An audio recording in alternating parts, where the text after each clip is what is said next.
আমার ভাইরা, জাহান্নামীরা ক্ষুধার যন্ত্রণায়, তৃষ্ণার যন্ত্রণায় আকাশের দিকে তাকায় থাকবে, উপরের দিকে তাকায় থাকবে, বলবে আরে যদি একটু বৃষ্টি হতো, মেঘ হতো। হঠাৎ করে দেখবে যে উপরে কালো মেঘ হয়ে গেছে, মনে করবে যে এবার বুঝি বৃষ্টি হবে, পানি পান করব। মেঘ তারা দেখতে পেল, মেঘের ভিতর থেকে অল্পক্ষণের ভিতরে গরম পানি পড়বে, এমন গরম পুঁজ, এমন গরম রক্ত পড়বে যেগুলি পান করলে পরে সঙ্গে সঙ্গে পেটের নাড়ি ভুঁড়ি আর কলিজা পিছনের দরজা দিয়া সব বেরিয়ে যাবে। নাউযুবিল্লাহি মিন যালিক। হে আল্লাহ, এই কঠিন অবস্থা থেকে তুমি আমাদেরকে হেফাজত করো। জোরে বলেন আমিন। সবাই বলেন আমিন। আমার ভাইয়েরা, তামসার ব্যাপার নয়। ও যুবক ভাইয়েরা, শিক্ষিত ভাইয়েরা, তামসা করার ব্যাপার না। দুনিয়ায় খেলতামাশা ফুর্তি করার জায়গা না। जगह जी लगाने के लिए ये दुनिया नहीं है, ये इबरत की जा है, तमाशा नहीं है। दुनिया उपदेश ग्रहण करार जायगा, खेल तमाशा करार जायगा ना। এই পৃথিবীতে আল্লাহ রাব্বুল আলামিন বলেন, নাফরমানি করলে পরে জাহান্নামে যাবেই, জাহান্নামে যেতে হবে। ওই জাহান্নামীদের কি খেতে দেওয়া হবে? আল্লাহ পাক বলছেন, শোনো, খেতে দেব কি? তুসকা মিন আইনিন আনিয়া, ফুটন্ত গরম পানি তাদেরকে পান করতে দেওয়া হবে। লাইসা লাহুম তুআমুন ইল্লা মিন দরি, কাঁটা যুক্ত ঘাস তাদেরকে খেতে দেওয়া হবে। লা ইউসমিনু ওয়ালা ইউগনি মিন জু, এই খাবারে তাদের শরীর পরিপুষ্ট হবে না, আর ক্ষুধাও নিবৃত্ত হবে না। আমার বন্ধুগণ, এমন কঠিন জাহান্নামের অবস্থা থেকে মাপ পাওয়ার জন্য ইমানের জোশ আসতে হবে, ইমানদার হতে হবে, আর নাফরমানিকে ছেড়ে দিতে হবে।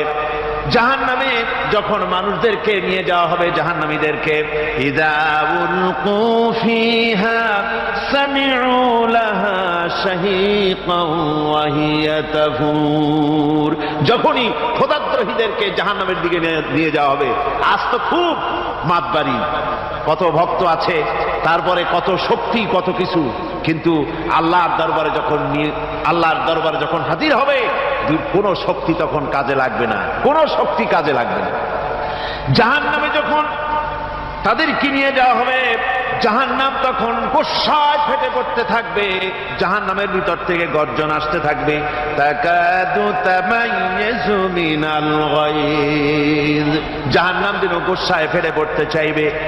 কুল্লামা উলকিয়া ফিহা ফাওজুন সাআলাহুম খাজানাতুহা আলাম ইয়াতিকুম নাযীর, জাহান্নামের পরিচালক বলবে, ও আল্লাহর বান্দা, কেন আজ জাহান্নামে আসলি, কেন দোজখে আসলি?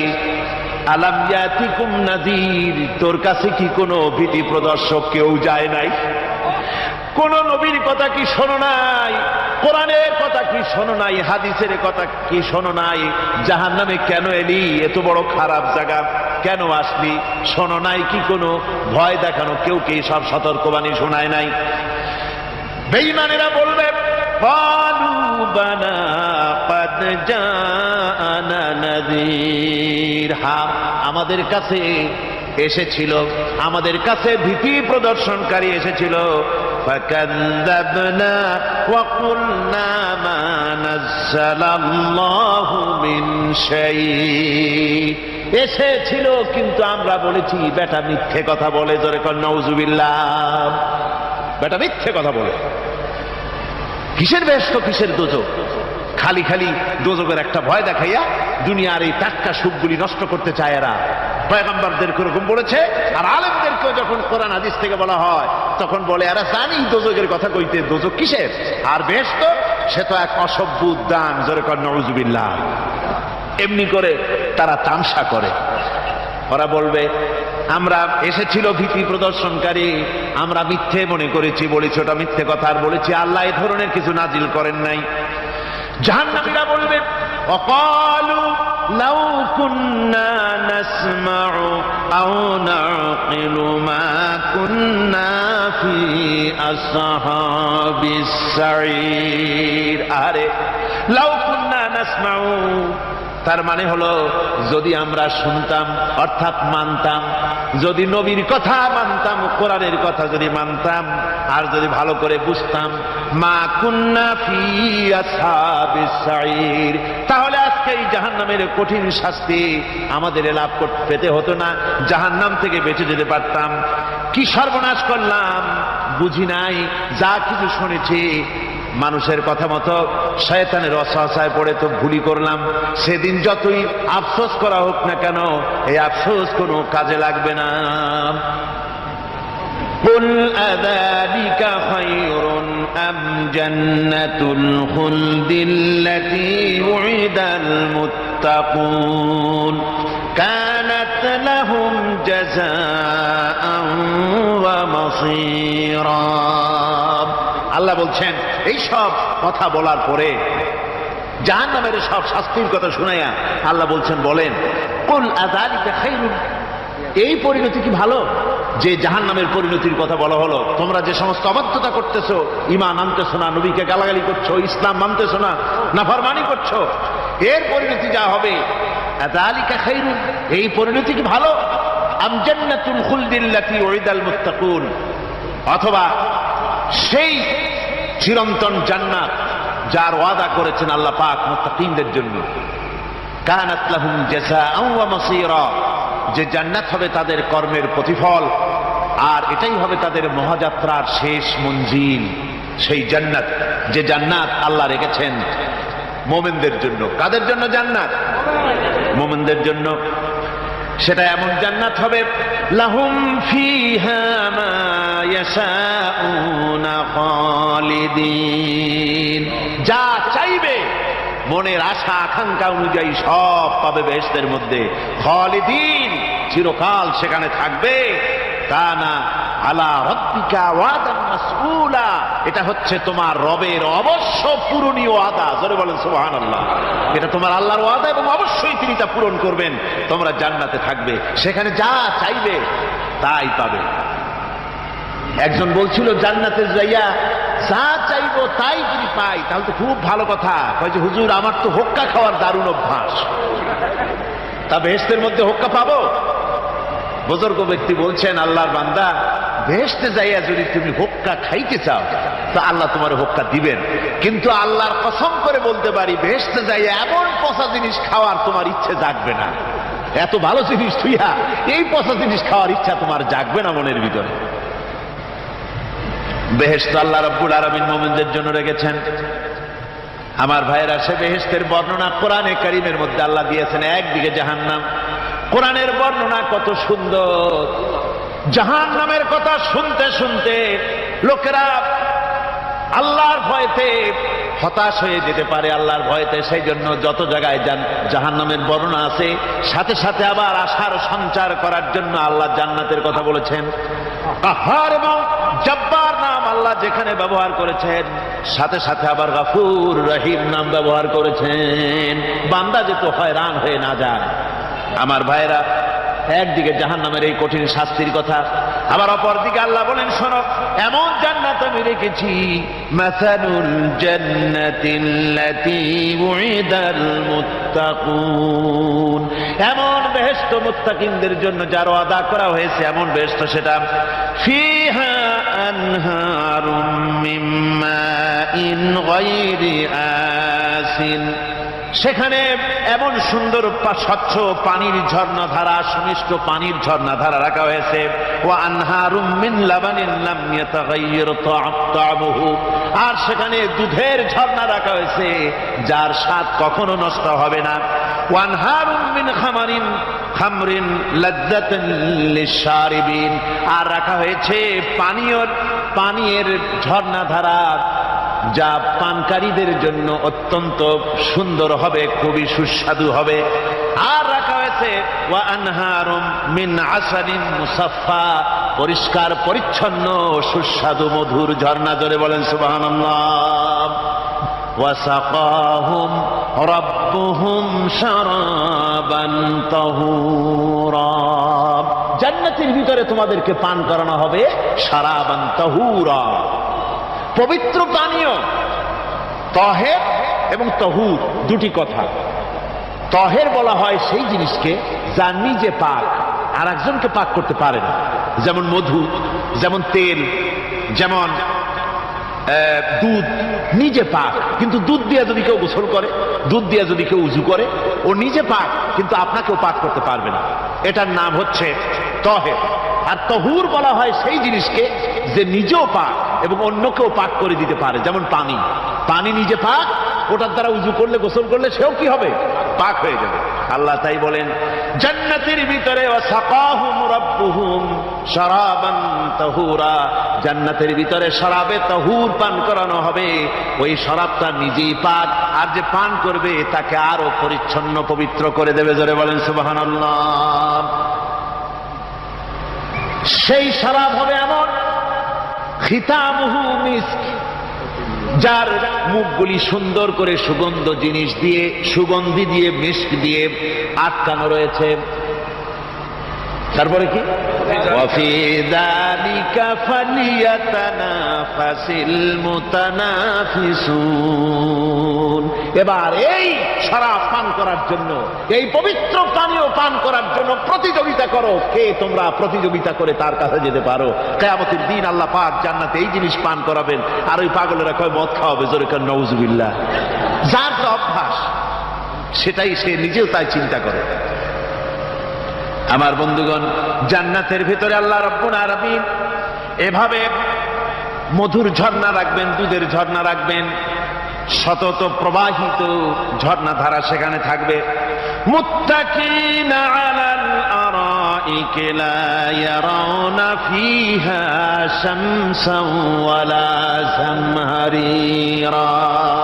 জান্নাতীরা ঠেস দিয়ে ছায়ার মধ্যে আরাম করে বসে থাকবেন, না তাদেরকে সূর্যের তাপ জ্বালাতন করবে, আর না তাদের সেখানে কোনো কষ্ট হবে। এমনি করে আরাম করে তারা তার ভেতরে থাকবে, আর সেখানে তাদেরকে সুন্দর করে ছায়া সুনিবিড় এক সুন্দর জান্নাতের ভেতরে এক সুন্দরতম পরিবেশের মধ্যে আল্লাহ রাব্বুল আলামিন তাদেরকে সেখানে রাখবে।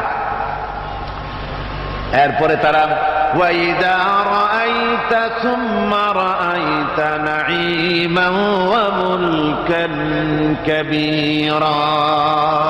সেখানে যেদিকেই তাকাবে সেদিকেই শুধু নিয়ামতের সাম্রাজ্য দেখতে পাবে, শুধু নিয়ামত আর নিয়ামত, এগুলি তাদের চোখে পড়বে।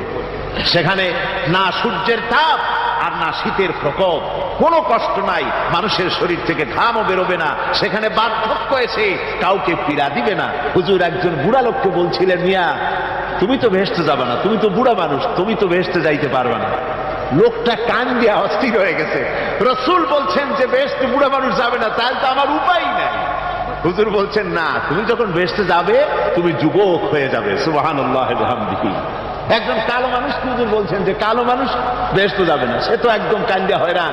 হুজুর বলছেন দেখো, তুমি যখন বেহেশতে যাবে তুমি কালো থাকবে না, তুমি সুন্দর সুশ্রী হয়ে যাবে। সুবহানাল্লাহ। আমার ভাইয়েরা, ওই জান্নাতের ভিতরে আল্লাহ রাব্বুল আলামিন অগণিত নিয়ামত মানুষের জন্য রেখেছেন, নিজের বান্দার জন্য রেখে দিয়েছেন। ওয়া হুরুন ঈন, বেহেশতীদের জন্য রয়েছে সুন্দর চক্ষুধারী হুরগণ রয়েছে সেখানে জান্নাতীদের জন্য। কাআমসালিল লুউলুইল মাকনুন, যেন সে এতই সুন্দর, যেন গোপনে রক্ষিত মুক্তার মতো, মুক্তা সদৃশ। এভাবে সুন্দর সুন্দরী হুরগণকে, হুরদেরকে আল্লাহ রাব্বুল আলামিন তার বান্দাদেরকে সেখানে রেখেছেন। لا يسمعون فيها لغوا ولا تأثيما إلا قيلا سلاما سلاما। কোন পাপ সেখানে মানুষ দেখবে না, কোন বাজে কথা সেখানে শুনবে না, শুধু শান্তি আর শান্তি। আল্লাহ রাব্বুল আলামিন মুমিন বান্দাদের বলবেন, উদখুলুল জান্নাতা আনতুম ওয়া আজওয়াজুকুম তুহবারুন। আল্লাহ রাব্বুল আলামিন বলবেন, ও আমার বান্দারা, জান্নাতে প্রবেশ করো, তোমাদের স্ত্রীদেরকে সাথে নিয়ে জান্নাতে চলে যাও। সুবহানাল্লাহ। তোমার স্ত্রী, তোমাদের স্ত্রীদেরকে নিয়ে সাথে করে নিয়ে জান্নাতের ভিতরে চলে যাও, সেখানে তোমরা আরামে থাকো। ইউতাফু আলাইহিম বিসহাফিন মিন যাহাবিন ওয়া আকওয়াবিন ওয়া ফিহা মা তাশতাহিল আনফুসু ওয়া তালাজ্জুল আ'য়ুন ওয়া আনতুম ফিহা খালিদুন। তাদের সামনে সেখানে স্বর্ণ নির্মিত থালা এবং সমস্ত পাত্র তাদের সামনে ঘুরতে থাকবে। তারা সেখানে আরামে মন ভোলানো সাজ সজ্জা সরঞ্জামাদি ইত্যাদি দেখে তারা সেখানে অবাক হয়ে যাবে। এত সুন্দর জান্নাতের পরিবেশ দেখে তারা হয়রান হয়ে যাবে। এই জান্নাতীদেরকে আল্লাহ রাব্বুল আলামিন ফেরেশতাদেরকে অর্ডার করবেন, ও আমার ফেরেশতারা, আমার এই বান্দাগুলিকে জান্নাতের দিকে নিয়ে যাও। ওয়াসিকাল্লাযীনা ইত্তাকাউ রাব্বাহুম ইলাল জান্নাতি যুমারা। যারা আল্লাহকে ভয় করে জীবন চালায়েছে, আল্লাহকে ভয় করে যারা জীবন সমাজ ব্যক্তি পরিবার রাষ্ট্র পরিচালনা করেছে, আল্লাহ রাব্বুল আলামিন বলবেন, ও আমার ফেরেশতারা, আমার এই বান্দাগুলিকে জান্নাতের দিকে নিয়ে যা। ফেরেশতারা জান্নাতীদেরকে হাকায়া জান্নাতের দিকে নিয়ে যেতে থাকবে। আবার ওদিকে আছে ওয়াসিকাল্লাযীনা কাফারু ইলা জাহান্নামা যুমারা। জাহান্নামীদেরকে হাকায় নিয়ে যাওয়া হবে কোন দিকে? কোন দিকে? জাহান্নামের দিকে। এখন ওয়াসিকা মানে হাকায় নিয়ে যাওয়া। বেহেশতীদেরকেও হাকায় নিয়ে যাবে, আর জান্নাতীদের কি কয় দোজখী যারা তাদেরকেও হাকায় নেওয়া হবে, আর বেহেশতীদেরকেও হাকায় নেওয়া হবে। এটা কেমন কথা? দুই জায়গায় হাঁকানি খাওয়ান লাগবে। হাঁকানি বোঝেন তো? ধাক্কা। তো দুই জায়গায় ধাক্কা খাইতে হবে, তাহলে কিরকম বেহেশত যে ফেরেশতাদের ধাক্কা খাইতে খাইতে যাওয়া লাগবে? ব্যাপারটা কি আমার ভাইরা? ব্যাপারটা হচ্ছে এই, আমি দৃষ্টান্ত দিতে গিয়া বলি, অনেকদিন বন্ধুর সঙ্গে দেখা হয় নাই, বহু বছর পর হঠাৎ করে এক বন্ধু আর এক বন্ধুর বাড়িতে এসেছে। যে বলছে, ভাই যদিও বহু বছর পর এসেছি, কিন্তু আমার হাতে সময় নাই, আজ আমি বেশ সময় তোমার বাড়িতে থাকবো না।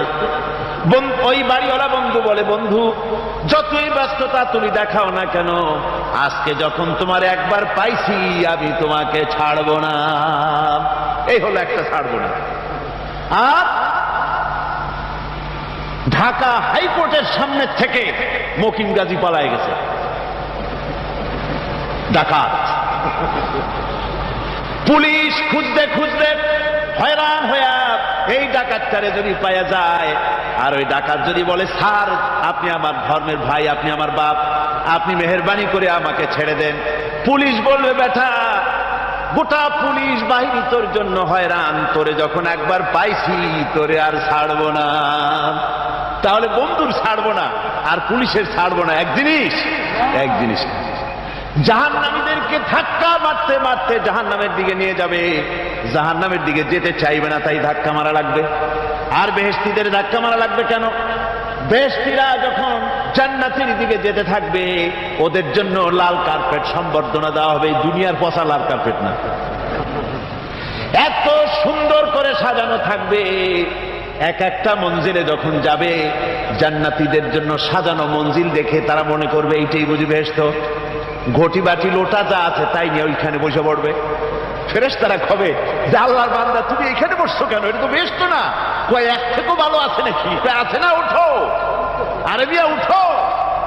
এইভাবে করে ধাক্কা মারবে, ওঠো সামনে যাও। আবার যখন সামনে যাবে, সেখানে এর থেকে আরো সুন্দর পরিবেশ দেখে ওইখানে আবার বসে পড়বে, মনে করবে এটা বুঝি বেহেশত। বলা হয়, ফেরেশতারা বলবে, আল্লাহর বান্দা এটা জান্নাত না, এর থেকেও ভালো জায়গা, সুন্দর জায়গা আছে। এইভাবে ধাক্কা মারতে মারতে তাদেরকে জান্নাতের কাছে নিয়ে যাওয়া হবে।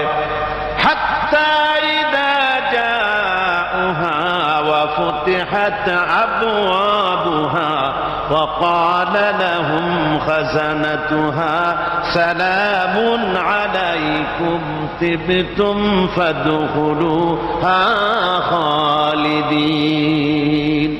এভাবে ধাক্কাতে ধাক্কাতে যখন তাদেরকে জান্নাতের দরজার কাছে নিয়ে যাওয়া হবে, আগের থেকেই তাদের জন্য দরজা খোলা থাকবে। সুবহানাল্লাহ। আগের থেকেই জান্নাত খুলে রাখা হবে। তাদেরকে বলা হবে, ওই জান্নাতের পরিচালক তিনি বলবেন, আসুন ওয়েলকাম করবেন তাদেরকে, সালামুন আলাইকুম, আপনাদের প্রতি আল্লাহর শান্তি বর্ষিত হোক। বড় ভালোভাবে জীবনযাপন করেছিলেন দুনিয়ায়, আল্লাহর হুকুম মেনে চলেছিলেন, আল্লাহর হুকুম পালন করেছিলেন। দুনিয়ার বুকে বড় অশান্তি, মানুষের নির্যাতন, মানুষের বদনামি, জেল জরিমানা, রাত জেগে তাহাজ্জুদের নামাজ পড়া, জিহাদের ময়দানে কষ্ট করে রক্ত দেওয়া, শহীদ হওয়া, কত কষ্ট করে আল্লাহর দ্বীন জমিনে কায়েমের চেষ্টা করেছেন, নিজের জীবনকে ভালো রেখেছেন, পবিত্র রেখেছেন। আজকে আপনার জন্য এই জান্নাত, ফাদখুলুহা খালিদিন, জান্নাতে প্রবেশ করুন এবং চিরকাল এই জান্নাতের ভিতরে থাকুন। জান্নাতের ভেতরে তোমাকে আমাকে স্বামী স্ত্রী হিসাবে পরিচয় করাইয়া দিবেন। 3000 সৈন্য নিয়ে সাহাবায়ে কেরাম আর এই সেনাপতি সব চললেন। মুতার প্রান্তরে লড়াই হল। এই লড়াইয়ের ময়দানে হযরতে যায়েদ অনেকগুলি কাফির সৈন্যকে জাহান্নামে পাঠিয়ে দিয়ে তিনি নিজেও শহীদ হয়ে গেলেন। এবার জাফর হাতে তরবারি আর এক হাতে ঝান্ডা নিয়ে এগোচ্ছেন সামনের দিকে। কাফেরেরা হযরত জাফরকে ঘিরে ফেলে দিল। আমার বন্ধুগণ, কাফেরেরা ঘিরে ধরে তরবারির আঘাত করলো জাফরের ডান হাতে, ডান হাত কেটে ঝুলে পড়লো। হযরত জাফর এবার বাম হাতে তরবারি উঁচু করে ধরেছে, এবার বাম হাতে ফুঁক দিল ওরা। এই কাটা দুইটা হাত দিয়ে বুকের সাথে হযরত জাফর ইসলামের পতাকাটাকে জড়াইয়া ধরলেন। পাশের সাহাবীকে ডেকে বলেন, ও রাসূলুল্লাহর সাহাবী শোনো, আল্লাহ নবীকে আমার সালাম বলে দিও আর শোনাইয়া দিও জীবনের শেষ মুহূর্ত পর্যন্ত ইসলামের পতাকা উঁচু করে রেখেছিলাম, মাটিতে পড়তে দেই নাই। আমার মনে হয় আমি এখন শহীদ হয়ে যাব, যেহেতু আমি এখন আমার নাকের ভিতরে আল্লাহর জান্নাতের সুঘ্রাণ পেতেছি। হযরত জাফর শহীদ হয়ে গেলেন। হযরত আব্দুল্লাহ বিন রাওয়াহা, হযরত আবু উবাইদা দুজনে মিলে ছুটলেন ঝান্ডা ধরার জন্য। ওনারা বলেন, এগিয়ে গিয়ে দেখি সামনের পরে দূরে পতাকা উঠতেছে। ভাবলাম আমরা যাওয়ার আগে ইসলামের পতাকা কে ধারণ করলো। কাছে গিয়ে দেখি হযরতে জাফরের ডান হাত কাটা, বাম হাত কাটা, দুইটা পা কাটা, দেহটা একদিকে পড়ে আছে আর শুধু মাথাটা এক পাশে পড়ে থেকে ইসলামের পতাকা কামড়ায় ধরে উঁচু করে রেখে দিয়েছে।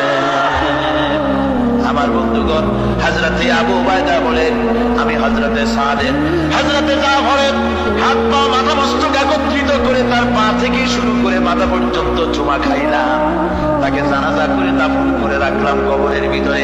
রাতের বেলায় স্বপ্নে দেখি হযরতে জাফর আল্লাহর জান্নাতের ভিতরে ফেরেশতাদের সঙ্গে উড়ে বেড়াতেছে।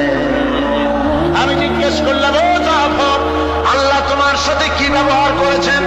হযরতে জাফর বলেছেন, ও আবু উবাইদা, আল্লাহ রাব্বুল আলামিন আমাকে বলেছেন, জাফর রে, আমি তোমার শাহাদাতে খুশি হয়েছি, তোমার কাছে তুমি আমার কাছে আর কি চাও? হযরতে জাফর বলেন, আয় আল্লাহ পাক, কিচ্ছু চাই না, শুধু একটা দাবি, দুনিয়ায় তুমি মেহেরবানি করে আমাকে পাঠায়া দাও আর একবার যদি যেতে পারি, তাহলে তোমার দুনিয়ার বুকে তোমার দ্বীন কায়েমের জন্য কাফেরদের বিরুদ্ধে লড়াই করে আমার জীবনটা আর একবার দিয়ে আসি। আমার বন্ধুগণের জন্য আল্লাহ রাসূল বলেছেন, হাদিস শরীফ এসেছে, আমার ইচ্ছে হয় জিহাদ করি, শহীদ হই, আবার যদি জিন্দা হই, আবার জিহাদ করি, শহীদ হই, আবার যদি জিন্দা হতে পারি তাহলে আবার জিহাদ করি, আবার শহীদ হই। শাহাদাতের মর্যাদা সম্পন্ন মওত আর পৃথিবীতে হতে পারে না। আমার ভাইরা, ইসলামের জন্য জান দেওয়ার জন্য, মাল দেওয়ার জন্য সাহাবায়ে কেরাম এভাবে প্রস্তুত ছিলেন। নিজেদের জীবন তারা আল্লাহর সামনে নজরানা পেশ করেছেন, শহীদ হয়েছেন, আল্লাহর দ্বীন কায়েমের জন্য তারা প্রচেষ্টা করেছেন। আল্লাহর পথে যারা জিহাদ করার সিদ্ধান্ত নেন, মহান আল্লাহ স্বয়ং তাদের সাহায্য করেন। যুগে যুগে আমরা এর প্রমাণ পেয়েছি, আর তাই মুসলমানরা কাফেরদের উপর বরাবর বিজয়ী হয়েছে। এই ইসলামকে প্রতিষ্ঠিত করার জন্য প্রয়োজন রয়েছে জিহাদের। কিসের প্রয়োজন? কিসের? জিহাদের প্রয়োজন। সেই জিহাদ করতে কি আপনারা তৈরি আছেন? জিহাদের জন্য তৈরি আছেন? সেই জিহাদ কিন্তু সেই জিহাদ মানে কি? সেই জিহাদের আবার অপব্যাখ্যা করা হয়েছে। জিহাদের অপব্যাখ্যা কাছে দুশ্মন আছে, দুশ্মনের হাতে কলম ছিল, ওরা যেমন খুশি আমাদের ইতিহাসকে চিত্রিত করেছে। ওরা বলেছে ইসলামের ইতিহাস থেকে তরবারি আর রক্তের গন্ধ আসে, কিন্তু আসলে জিহাদের অর্থ তো তরবারির যুদ্ধ নয়। জিহাদের অর্থ হচ্ছে যে কোনো উদ্দেশ্যকে সফলতায় পর্যবসিত করার জন্য যে প্রাণান্তকর প্রচেষ্টা করা হয়, ওই প্রচেষ্টার আরবি নাম হচ্ছে জিহাদ। আর যুদ্ধ তার আরবি হচ্ছে হার্ব। যুদ্ধের আরবি কি? হার্ব, ওয়ার। ইংরেজিতে ওয়ার, আরবিতে হার্ব। আর জিহাদ যেটাকে বলা হয়েছে ওটা হচ্ছে যে কোনো উদ্দেশ্যকে সফলতায় পৌঁছানোর জন্য যে চেষ্টা, ওই চেষ্টার নাম জিহাদ। তবে এই চেষ্টা করতে গিয়ে যখন বাধা আসে সশস্ত্র, ওই সশস্ত্র বাধার মোকাবেলা সশস্ত্রভাবে করা যেটা, ওইটা হচ্ছে জিহাদের চূড়ান্ত রূপ। কথা বুঝে আসছে? ইসলাম প্রথমে কাউকে আক্রমণ করে না, ইসলাম প্রথমে কাউকে আক্রমণ করে না, আক্রান্ত হলে পরে তারপরে এর জবাব দেয়। ঠিক কিন্তু দেখেন না, হযরত আলী রাদিয়াল্লাহু তাআলা আনহু ওই যে খায়বারের যুদ্ধে, সেইখানে কেউ খায়বারের এই দুর্গ মুসলমানদের হাতে আসে না, প্রতিদিন যুদ্ধ হচ্ছে, অথচ যুদ্ধে কোনো ফলাফল দেখা যাচ্ছে না। ফজরের নামাজ, এশার নামাজের পর হুজুর বলছেন, ও সাহাবীরা, আগামীকাল আমি এমন এক ব্যক্তির হাতে ইসলামের ঝান্ডা তুলে দেব যাকে আল্লাহ এবং আল্লাহ রসুল বেশি ভালোবাসেন, এবং তিনিও আল্লাহ এবং আল্লাহ রসুলকে বেশি ভালোবাসেন, আর তার হাতেই বিজয় হবে। হযরত ওমর রাদিয়াল্লাহু তাআলা আনহু বলেন, আমার এরকম পেরেশানি রাত জীবনে আর কখনো গেছে কিনা জানি না, আমি সারা রাত পেরেশান ছিলাম যে ওই ব্যক্তিকে আমি হতে পারবো। ফজরের নামাজের পর আল্লাহর নবী বলছেন, সাহাবীরা, আমার আলী কোথায়, তাকে দেখছি না কেন? সবাই বলছেন, হুজুর হযরত আলীর চোখ উঠেছে, তাই নামাজের জামাতে শরীক হতে পারেন। হুজুর বলেন, তাকে নিয়ে আসুন। দুজন সাহাবীর কাঁধের উপর ভর করে হযরত আলী এলেন। হুজুর সাল্লাল্লাহু আলাইহি ওয়াসাল্লাম তার মুখের থুতু মোবারক নিয়ে হযরত আলীর চোখে লাগিয়ে দিলেন, সাথে সাথে আগের থেকেও ভালো দৃষ্টিশক্তি সম্পন্ন হয়ে গেলেন। সুবহানাল্লাহ। তো এখানে রাসূল পাক সাল্লাল্লাহু আলাইহি ওয়াসাল্লাম তিনি হযরত আলীর হাতে তরবারি উঠায় দিলেন। জুলফিকার বললেন, আলী তুমি যাও, আজকের ময়দানে সেনাপতির দায়িত্ব পালন করো। হযরত আলী তরবারি হাতে নিলেন। ইসলাম আক্রমণকারী যে না, সে কথা বলতে আমি এই কথা নিয়ে আসছি। হযরত আলী গেলেন, যায়া মুরাহহাবের সামনে পড়েছেন। মুরাহহাব হলো, হাদিসে এসেছে, মুরাহহাব হচ্ছে কাফেরদের নেতৃত্ব দিচ্ছে। মুরাহহাব বলছে, আলী তোমাকে আমি কিন্তু ভালোবাসি, তুমি আসলে কেন? তোমার প্রতি আমার একটা সফট কর্নার আছে আমার অন্তঃকরণে। তুমি তোমার ছেলে মেয়েকে কি এতিম বানাতে চাও? তোমার বউকে কি বিধবা করতে চাও?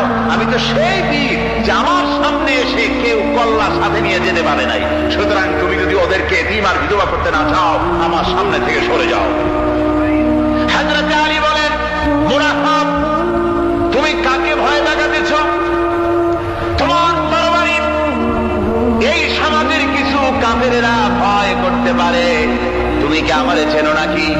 তুমি কারে ভয় দেখাও? তামাম পৃথিবীর সমস্ত কাফেরদের উপরে আল্লাহ রাব্বুল আলামিন আমাকে পাক বানায় পাঠিয়েছেন। তরবারি দিয়ে প্রমাণ হবে। মুনাফিক বলে, তুমি আক্রমণ তো করবো না আমি, আগে তুমি করো, আমি প্রতিহত করব। আক্রান্ত হলে পরে তারপরে জবাব দেব। এরপরে মুরাহহাব আঘাত হানতে লাগলো। হযরত আলী সমস্ত রণকৌশল দিয়ে আঘাতগুলি তিনি ফিরিয়ে দিতে লাগলেন। এরপরে হযরত আলী বলছেন, মুরাহহাব এবার তৈরি হও আমার আঘাত সহ্য করার জন্য। হযরত আলী জুলফিকার তুলে আঘাত করলেন। এক আঘাতেই দেখা গেল মুরাহহাবের মাথা থেকে শুরু করে শরীর টুকরা হয়ে গিয়া হযরত আলীর তরবারির মুঠা পর্যন্ত মাটির ভিতরে গেড়ে গিয়েছে। খায়বারের দুর্গ দখল হয়ে গেল। পরের দিন আল্লাহর নবী বলেন, আলী শুনতে পেলাম তোমার ঢাল ভেঙে গিয়েছিল, তারপরে তুমি যুদ্ধ করলে কি দিয়ে? হযরত আলী বলেন, হুজুর আমুস দুর্গের ওই কবারটা, লোহার কবারটা বাম হাতে নিয়া আর ডান হাতে তরবারি নিয়ে লড়াই করেছি। হুজুর বলেন, কি করে মানুষ কেমনে এত বড় দুর্গের লোহার কবার হাতে নিয়ে যুদ্ধ করে? একটু দেখাও তো দেখি। হযরত আলী গতকালকের মতো বাম হাত দিয়া ধরেছেন, নাড়াতে পারেন না। এবার ডান হাত দিয়া ধরেছেন, নাড়াতে পারেন না। ডান আর বাম দুই হাত দিয়া সমস্ত শক্তি দিয়ে এমন করে টান ধরেছেন, প্রতিটি লোমকূপের গোড়া থেকে ঘাম বেরিয়ে এসেছে, এক চুলো নড়াতে পারেন নাই। হযরত আলীর মুখখানা মলিন হয়ে গেছে লজ্জায়। হযরত হযরত আলী রাদিয়াল্লাহু তাআলা লজ্জা পেয়ে গেছেন। রাসূল পাক সাল্লাল্লাহু আলাইহি ওয়াসাল্লাম বলেন, আলী লজ্জা পাওয়ার কোনো কারণ নাই, চিন্তা করার কোনো কারণ নাই, তোমার নিজস্ব শক্তি দিয়ে তুমি লড়াই করতে পারো নাই। এত বড় লোহার দরজা নিয়ে খবর নিয়ে মানুষ সেভাবে লড়াই করতে পারে না। আল্লাহ তার দ্বীনকে বিজয়ী করার জন্য তোমার ভিতরে আল্লাহ রাব্বুল আলামিন ক্ষমতা দিয়েছিলেন। জোরে বলেন সুবহানাল্লাহ। আল্লাহ রাব্বুল আলামিন এই জিহাদের ময়দানে যখন মানুষ আসে, আল্লাহ তাদের উপরে মদদ দান করেন।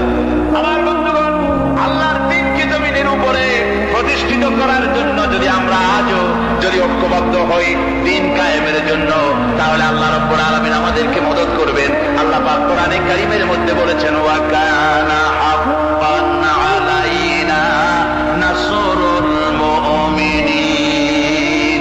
মুমিনদেরকে সাহায্য করা আমি আল্লাহর জন্য ওয়াজিব হয়ে যায়। জোরে বলেন সুবহানাল্লাহ। মুমিনদের জন্য সাহায্য করা আল্লাহর জন্য কি হয়ে যায়? ওয়াজিব হয়ে যায়। বাইরে একটু বৃষ্টি সহ্য করেন না, খুব বেশি বৃষ্টি? আচ্ছা, ওই এটা রহমত। এটা কি রহমত? আমার ভাইরা, জিহাদের ভিতরে সাহাবায়ে কেরাম আল্লাহর জান্নাতে যাওয়ার জন্য তারা জিহাদ করেছেন। তারা দেশ দখলের জন্য জিহাদ করেন নাই, দ্বীন প্রতিষ্ঠার জন্য লড়াই করা ফরজ। দ্বীন প্রতিষ্ঠার জন্য লড়াই করা কি জনগণ কি? আর এই ফরজ দায়িত্ব পালন করতে গিয়ে যদি কেউ মারা যায়, তাহলে কোথায় যাবে? ওই শাহাদাতের মওত হচ্ছে একটা সেতু, একটা ব্রিজ, একটা সাঁকো। এপারে দুনিয়া, ওপারে আল্লাহর জান্নাতুল ফেরদাউস। জোরে বলেন সুবহানাল্লাহ। এই জন্য হযরত ওমর ফারুক রাদিয়াল্লাহু তাআলা সব সময় দোয়া করতেন, আল্লাহুম্মা রযুকনি শাহাদাতান ফি সাবিলিক ওয়াজআল মাউতি ফি বালাদি রাসূলিক। আল্লাহ রাব্বুল আলামিন, আমাকে রাসূলের শহরে মওত দাও, আর আমাকে তোমার দ্বীনের রাস্তায় শাহাদাত মঞ্জুর করো। জোরে বলেন আমিন। এটা আমাদের দোয়া, আমার দোয়া, আমার সারা জীবনের স্বপ্ন, সারা জীবনের স্বাদ, আল্লাহ যেন শাহাদাতের মওত নসিব করে দেন। জোরে বলেন আমিন। এর থেকে উন্নত মানের মওত আর নাই। ওই প্যারালাইসিস হয়ে বিছানায় পড়ে তড়পায় মরার কোনো দাম নাই। দুনিয়ার বুকে বিড়ালের জিন্দেগি বছর করার 500 বছর বেঁচে থাকার দাম নাই। সিংহের মতো 1 সেকেন্ড বেঁচে থাকার দাম আছে, ঠিক কিনা? আর মওত, প্লীহা, যকৃত, typhoid, paralysis, diabetes, heart attack, kidney পচে যাওয়া, হাবিজাবি মওতের চাইতে আল্লাহর রাস্তায় জিহাদ করে শাহাদাতের মওত সর্বশ্রেষ্ঠ মওত। জোরে বলেন সুবহানাল্লাহ। আমার ভাইরা, রাসূলে পাক সাল্লাল্লাহু আলাইহি ওয়াসাল্লাম তিনি মদিনা মুনাওয়ারায় এসে প্রথম যে জিহাদের সম্মুখীন হলেন, ওইটার নাম কি? কোন জিহাদ? বদর। কোন জিহাদ?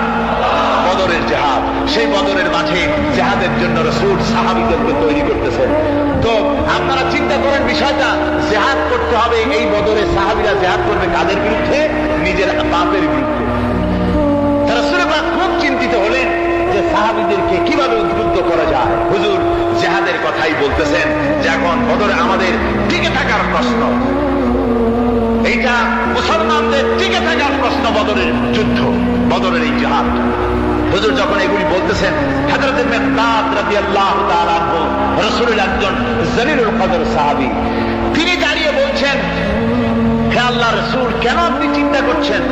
ইমজি বিনা ইয়া রাসূলুল্লাহ হাইসুমা তাশা। হে আল্লাহর রাসূল, আপনি আমাদেরকে নিয়ে চলুন যেদিকে আপনার খুশি।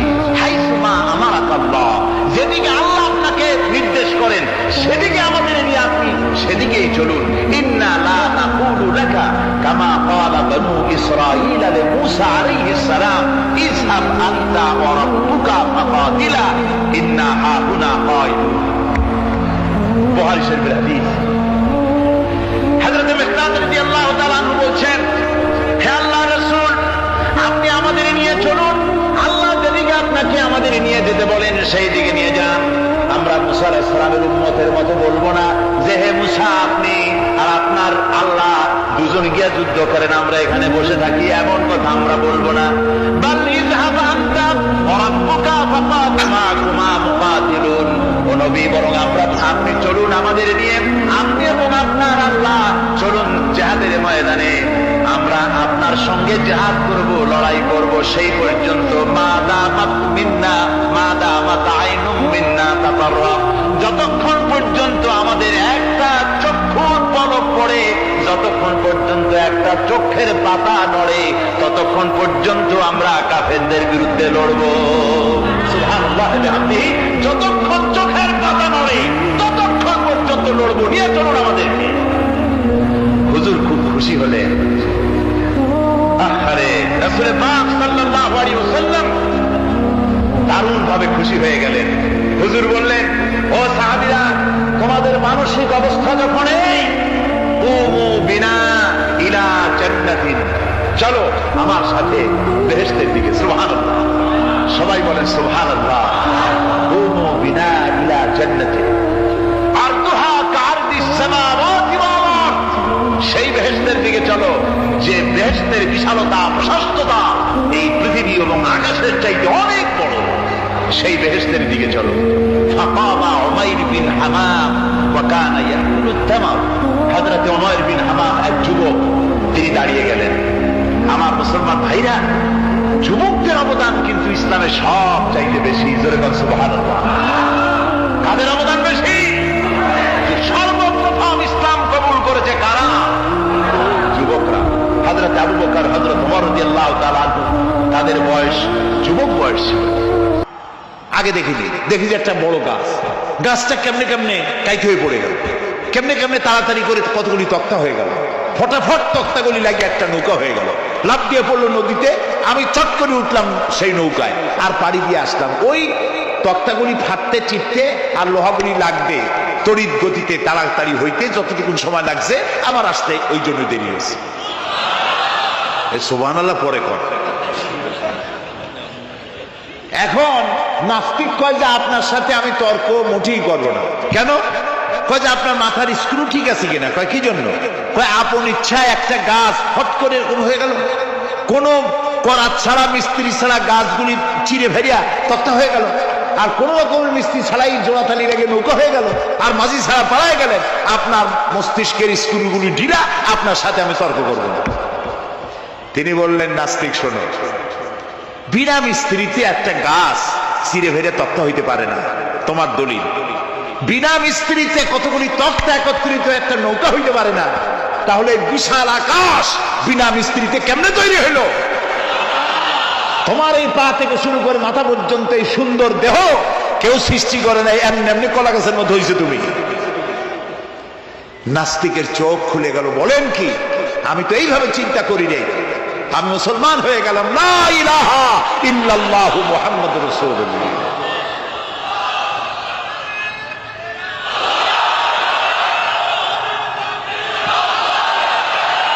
আল্লাহ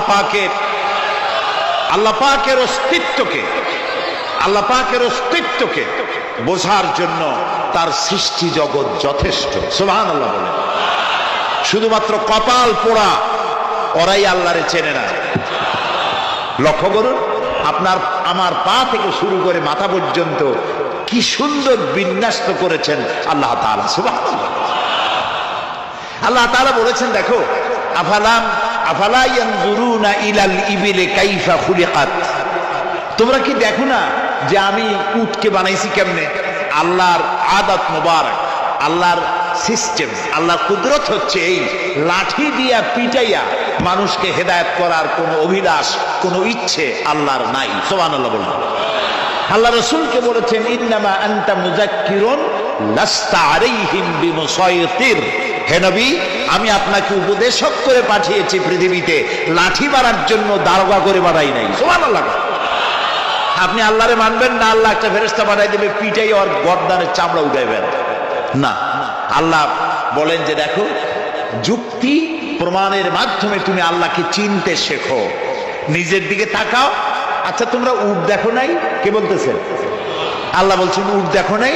আফালা ইয়ানজুরুনা ইলাল ইবিলি কাইফা খুলিকাত ওয়া ইলাস সামাই কাইফা রুফিআত। ওই বিশাল আকাশ। আচ্ছা দেখেন তো, এই যে প্যান্ডেলটা, আমাদের দৃষ্টিতে প্যান্ডেলটা বড়, কিন্তু আকাশের দৃষ্টিতে এটা কি? কিছুই না। এই প্যান্ডেলটুকুন তৈরি করতে কয়শো বাঁশ লাগছে দেখছেন তাকে? আচ্ছা এবার আকাশটার দিকে তাকা, কয়টা খুঁটি আছে? কয়টা খুঁটি আছে? আল্লাহ তাআলা বলছেন আনতুম আশাদ্দু খালকান আমিস সামাউ বানাহা, তোমারে বানানো কঠিন নয় বিশাল আকাশটা বানানো কঠিন? তো অত বড় আকাশটাই তো আমি বানাইছি। কে বলতেছেন? আল্লাহ তাআলা। আল্লাহ বলছেন আফালা ইয়ানজুরুনা ইলাল ইবিলি কাইফা খুলিকাত, উট বানাইছি কেমনে দেখো নাই? এইটা নিয়ে মুফাসসিরিনে কেরাম অনেক তাফসীর করেছেন। কেউ বলেছেন আল্লাহ তাআলা এই জন্য এটা বলেছেন যে উটের দুইটা হাঁটু। সমস্ত প্রাণীর হাঁটু কয়টা? কয় দুইটা। আপনার কি দুইটা হাঁটু? একটু বুঝে শুনে জবাব দেন।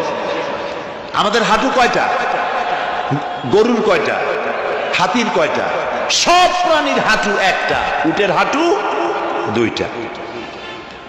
তারপর উট মরুভূমিতে থাকে, মরুভূমির জাহাজ, অনেক কথা অনেকে বলেছে। কিন্তু একজন চিকিৎসা বিজ্ঞানী কোরআনে কারীমের এই আয়াত পড়ে তিনি চিন্তা করলেন আল্লাহ উটের কথা কইলেন কেন, যে কেমনে বানাইছি দেখো নাই, নিশ্চয় ওর মধ্যে কিছু আছে। সে উটকে চেরাফারা করলো, উটকে অপারেশন করে, সার্জিক্যাল অপারেশন করে তারপরে তিনি আবিষ্কার করলেন। শুনুন কি আবিষ্কার করলেন তিনি? তিনি আবিষ্কার করলেন পৃথিবীর সমস্ত মানুষেরা, সমস্ত প্রাণী জগৎ পানি পান করে আর সবটা পেশাব করে বের করে দেয়। উট একমাত্র প্রাণী পানি পান করার পর সবটা খাইয়া হজম করে না, তার লাংসের কাছে আলাদা একটা চেম্বার আছে, ওই চেম্বারে কিছুটা পানি সেখানে সে রিজার্ভ রাখে। গেল এক নম্বর। দুই নম্বরে পাওয়া গেল অক্সিজেন। প্রাণী জগৎ বাতাস থেকে অক্সিজেন গ্রহণ করে আর কার্বন ডাই অক্সাইড করে এটাকে বের করে দেয়। উট একমাত্র প্রাণী অক্সিজেন যতটা গ্রহণ করে ততটা ছেড়ে দেয় না, ওর থেকে কিছুটা জমা করে রাখার জন্য তার বুকের মধ্যে একটা জায়গা আল্লাহ একটা চেম্বার তৈরি করেছেন, ওখানে অক্সিজেন জমা থাকে, একদিকে পানি আর একদিকে অক্সিজেন শ্বাস প্রশ্বাসের জন্য। কারণ কি?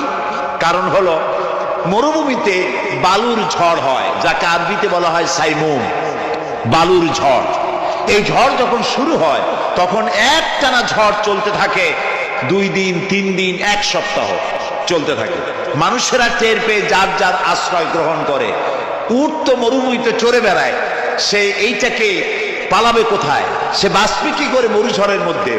বালির ঝড়, বৃষ্টির মতো বালি পড়ে গাড়ি ডুবে যায়, পাহাড় ডুবে যায়, এই অবস্থা হয়ে যায়। উট বাঁচবে কি করে? আল্লাহ রাব্বুল আলামিন উটের দেহ তৈরি করার সময় এমন ব্যবস্থা করে দিলেন, উট যখন টের পায় বালুর ঝড় হবে, সঙ্গে সঙ্গে তার সামনের 2টা পাও দিয়া বালু সরায় দিয়া তার মাথার গলার অর্ধেকটা বালুর মধ্যে ঢুকায় দিয়া 5 দিন 7 দিন যেন থাকতে পারে পানি আর অক্সিজেনের জন্য, সে যেন মারা না যায়। এর জন্য আল্লাহ রাব্বুল আলামিন তার বুকের মধ্যে পানি আর অক্সিজেন রাখার ব্যবস্থা করেছেন। আফালা ইয়ানজুরুনা ইলাল ইবিলি কাইফা খুলিকাত, কেমনে উট বানাইছি দেখো নাই? সুবহানাল্লাহ বলে। আল্লাহ রাব্বুল আলামিন তার এই বিশাল সৃষ্টি, আকাশ জমিন গাছপালা তরু লতা কীট পতঙ্গ সাগর নগর সব তৈরি করে তারপরে আল্লাহ তাআলা বলছেন এবার তাকাও আমার আকাশের দিকে, তাকাও আমার জমিনের দিকে। আল্লাযী খালাকা সাবআ সামাওয়াতিন তিবাকা মা তারা ফি খালকির রহমানি মিন তাফাউত। তাকাও আমার আকাশের দিকে, তাকাও আমার জমিনের দিকে। আল্লাহ তাআলা বলছেন দেখো কোন ভুল আছে নাকি? হাল তারা মিন ফুতুর, কোন ভুল দেখতে পাও? কে জিজ্ঞেস করছেন? তাকাও আকাশের দিকে দেখো, জমিনের দিকে দেখো, হাল তারা মিন ফুতুর, কোন ভুল দেখতে পাও? আল্লাহ তাআলা বলেন বারবার তাকাও, বারবার তাকাও। এভাবে বারবার দেখতে দেখতে তোমার চক্ষু কাতর হয়ে তোমার নিজের দিকে ফিরে আসবে। আমার সৃষ্টি নৈপুণ্যতার ভেতরে কোনো ভুল খুঁজে পাবে না।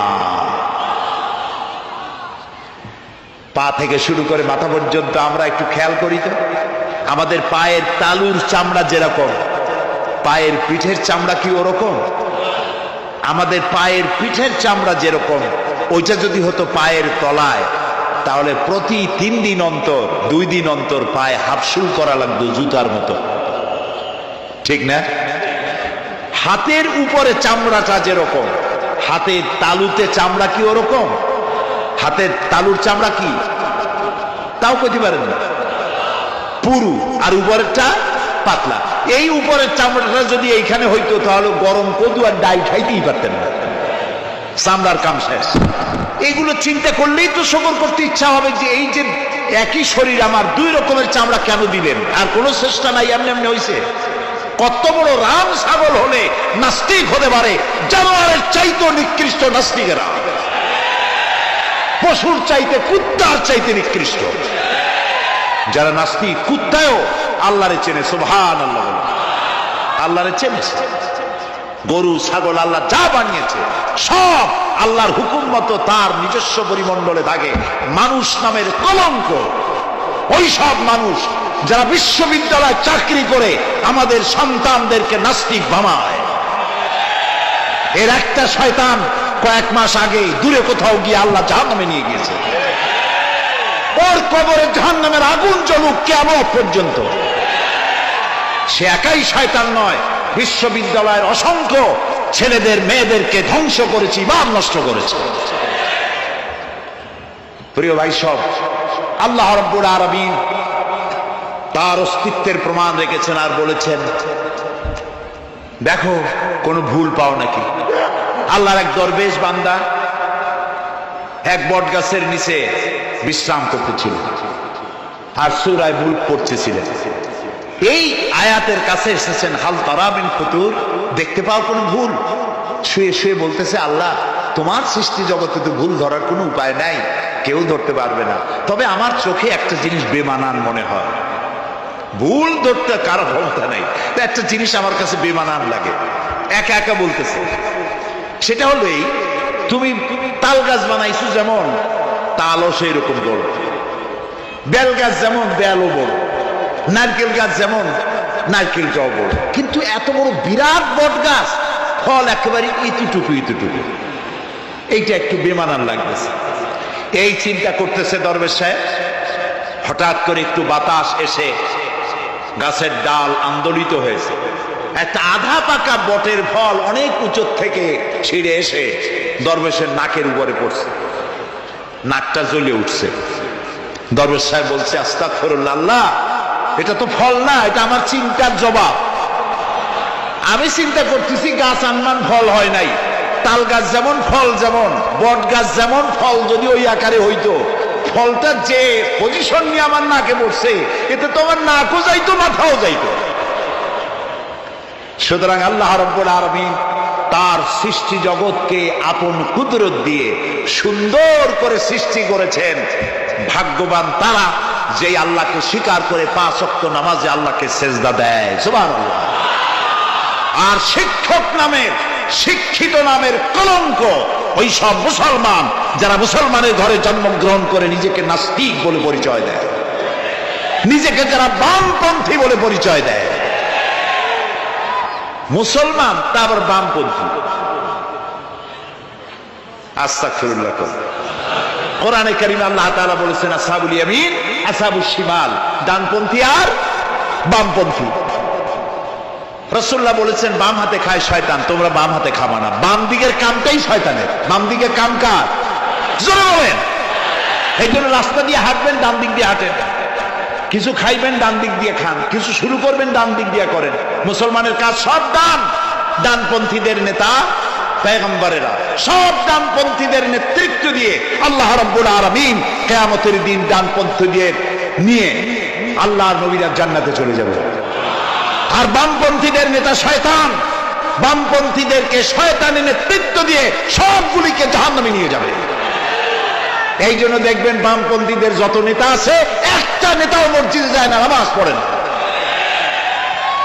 প্রিয় ভাই সব, কপাল পোড়া না হলে কোন মুসলমানের সন্তান বামপন্থী আন্দোলন করতে পারে না। হতভাগ্য, নিকৃষ্ট, জঘন্য। আল্লাহ এদেরকে হেদায়েত করুন, বলেন আমিন। জোরে বলেন আমিন। ওরা নামাজে নাই, রোজায় নাই, আল্লাহ নাই, রসুলে নাই, পরকালে নাই, মক্কায় নাই, মদিনায় নাই, ঠিক কিনা? আল্লাহ হেদায়েত নসিব করুন, বলেন আমিন। তাহলে 3টি পুঁজির কথা বলেছিলাম।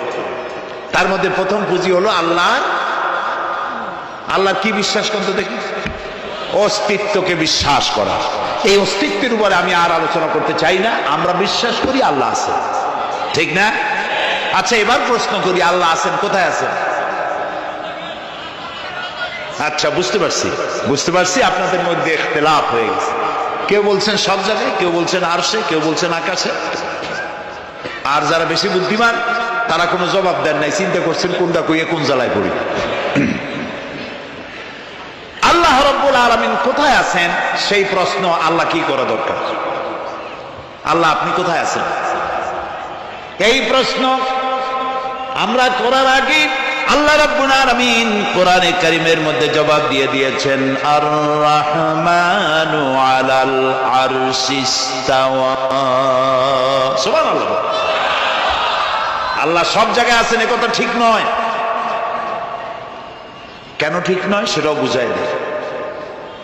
সব জায়গা বলতে তার মধ্যে তো টয়লেটও আছে। সব জায়গা বলতে আরো বহুত খারাপ জায়গা আছে, আমি সে জায়গাগুলির নাম নিলাম না। তাহলে আল্লাহ কি সেসব জায়গা আছে? বলেন নাউজুবিল্লাহ। আল্লাহ নিজেই বলছেন আল্লাহ আছেন আরশে ইস্তাওয়া। আল্লাহ আছেন কোথায়? আরশে। আল্লাহ যে আরশে আছে সেই জন্যই তো মানুষেরা হাত উঁচু করে আল্লাহর কাছে এরকম বলে যে উপরওয়ালা বলে না, না নিচুওয়ালা বলে, সব জায়গাওয়ালা এরকম বলে, উপরওয়ালা বলে। আল্লাহ আছেন আরশে, কিন্তু প্রত্যেক রাতে তিনি প্রথম আকাশে আসেন। সুবহানাল্লাহ। বান্দাদেরকে ডাকার জন্য আসেন। আল্লাহ সর্বত্র জ্ঞান রাখেন। তার ইলমের মধ্যে এক চুল পরিমাণ জায়গা আকাশেও নাই, জমিনেও নাই যে আল্লাহ রাব্বুল আলামিন ওই জায়গাটুকু সম্পর্কে তাৎক্ষণিকভাবে অবহিত নন। এমন এক চুল পরিমাণ জায়গা আকাশেও নাই, জমিনেও। এটাই হলো আল্লাহ সব জায়গার জ্ঞান তার ইলমের মধ্যে সব তিনি জানেন। একথা একটি ছোট্ট আয়াতের মধ্যে এভাবে বলা হয়েছে, وَيَعْلَمُ مَا فِي الْبَرِّ وَالْبَحْرِ وَمَا تَسْقُطُ مِنْ وَرَقَةٍ إِلَّا يَعْلَمُهَا। এই পৃথিবীতে জমিনের ভিতরে কি হয়, সমুদ্রের অতল তলদেশে কি হয় সব আমি জানি। এমনকি এই পৃথিবীর কোন একটি গাছের পাতা যদি পড়ে যায়, কোন দেশের কোন গাছের কোন পাতা পড়েছে সে খবর আমি আল্লাহর কাছে হয়ে যায় তো হয়ে পড়বে। সমুদ্র মহাসমুদ্রগুলি দীর্ণ বিদীর্ণ হয়ে যাবে, কবরগুলি সব উদ্গীরণ করে দেবে, তার মধ্যে যা আছে সে সবগুলি। আবার আল্লাহ পাক বলেন, إذا الشمس كورت وإذا النجوم انكدرت وإذا الجبال سيرت। সূর্য যখন ঢেকে যাবে, তারকাগুলি যখন বিপর্যস্ত হয়ে যাবে, আর পাহাড়গুলি যখন চালিয়ে দেওয়া হবে, এই দৃশ্য তোমরা দেখতে পাবে। فإذا النجوم طمست وإذا السماء فرجت وإذا الجبال نسفت। সেদিন অবস্থা এমন হবে, সমস্ত তারকাগুলি স্ফীত হয়ে যাবে, আর আকাশসমূহ দীর্ণ বিদীর্ণ হয়ে যাবে। আর দেখতে পাবে পাহাড়গুলি সমস্ত পাহাড়গুলিকে উড়িয়ে দেওয়া হবে। আবার অবস্থা আরো কি হবে, فإذا برق البصر وخسف القمر وجمع الشمس والقمر। যখন চক্ষু বিস্ফারিত হয়ে যাবে মানুষের, চাঁদ আর সূর্য নিষ্প্রভ হয়ে যাবে, সব একাকার হয়ে যাবে, চন্দ্র এবং সূর্য তার অস্তিত্বকে হারিয়ে ফেলবে। শুধু তাই নয়, وحملت الأرض والجبال فدكتا دكة واحدة। জমিন ও পাহাড়গুলির মধ্যে সংঘর্ষ লাগিয়ে দেওয়া হবে, আর তা এক ধাক্কায় জমিন এবং সমস্ত পাহাড়গুলি চূর্ণ বিচূর্ণ হয়ে যাবে। সুবহানাল্লাহ ওয়া বিহামদিহি। আল্লাহ রাব্বুল আলামিন বলছেন, এইভাবে করে কিয়ামতের দৃশ্য, বিভীষিকাময় দৃশ্য তোমরা দেখতে পাবে। আর সেদিনের রাজত্বটা কার হবে? আল মুলকু ইয়াউমাইযিনিল হাক্কু লির রহমান। সেদিনের রাজত্ব হবে কেবলমাত্র রহমানের। অর্থাৎ যেসব কৃত্রিম বাদশাহী দেখে তোমাদের চোখে ধাঁধা লেগে গিয়েছে, তোমাদেরকে দুনিয়ার বাদশাহী দেখে তোমরা ধোঁকায় পড়ে গিয়েছো, এসব বাদশাহী কিছুই টিকবে না সেদিন। সেদিন শুধু বাদশাহী থাকবে একমাত্র আল্লাহ পাকের। কার থাকবে বাদশাহী? যারা বলেন কার? আল্লাহ রাব্বুল আলামিন যখন কিছুই থাকবে না ঘোষণা করবেন লিমানিল মুলকুল ইয়াউম লিল্লাহিল ওয়াহিদুল কাহ্হার। আজকে কার রাজত্ব?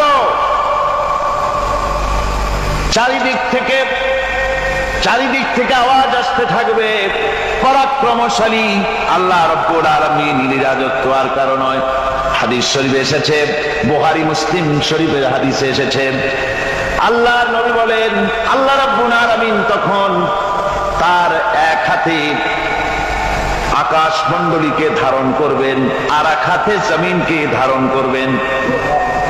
আকাশ মণ্ডলী এক হাতে, জমিন এক হাতে।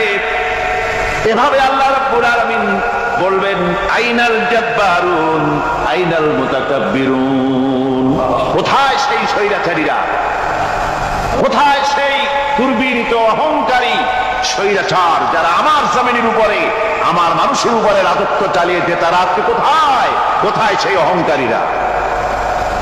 আল্লাহ পাক সেদিন যে বলবেন, সেদিন তো বলবেন, কিন্তু দুনিয়ার মাঝেও স্বৈরাচার যারা, অহংকারী যারা, তাদের শাস্তি পৃথিবীর বুকেও দেন। আর সেদিন তো দিবিনি।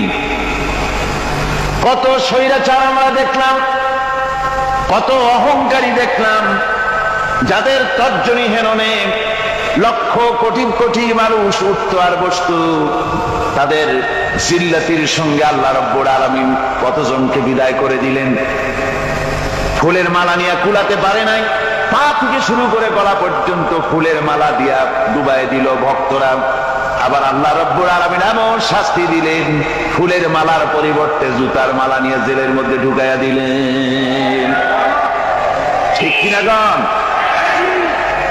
অহংকারী আর স্বৈরাচার যারা হয়, আল্লাহ পাক এভাবে তাদের দৃষ্টান্ত দেখিয়ে দেন। আমরা কত দেখলাম, 9 বছরের রাজা 10 বছরের সাজা। পৃথিবীর বুকে যারা অহংকার করে, যারা স্বৈরাচার হয়, আল্লাহর আইনকে যারা বৃদ্ধাঙ্গুষ্টি প্রদর্শন করে, আল্লাহ পাক তাদের জমিনেও দেখান। এখানে চূড়ান্ত ফয়সালা আল্লাহ করেন না, আসল ফয়সালার জায়গা তো আছেই, তবে এখানে নমুনা দেখায় দেন। কিন্তু মুশকিল হচ্ছে, ইতিহাসের সবচাইতে বড় শিক্ষা হলো ইতিহাস থেকে মানুষেরা শিক্ষা গ্রহণ করে না। একজনে যে কাম করে বিপদে পড়ে, আর একজন এসে আবার সেই পথেই অগ্রসর হয়, নিশ্চিত মৃত্যুর পথে। আমার বন্ধুগণ,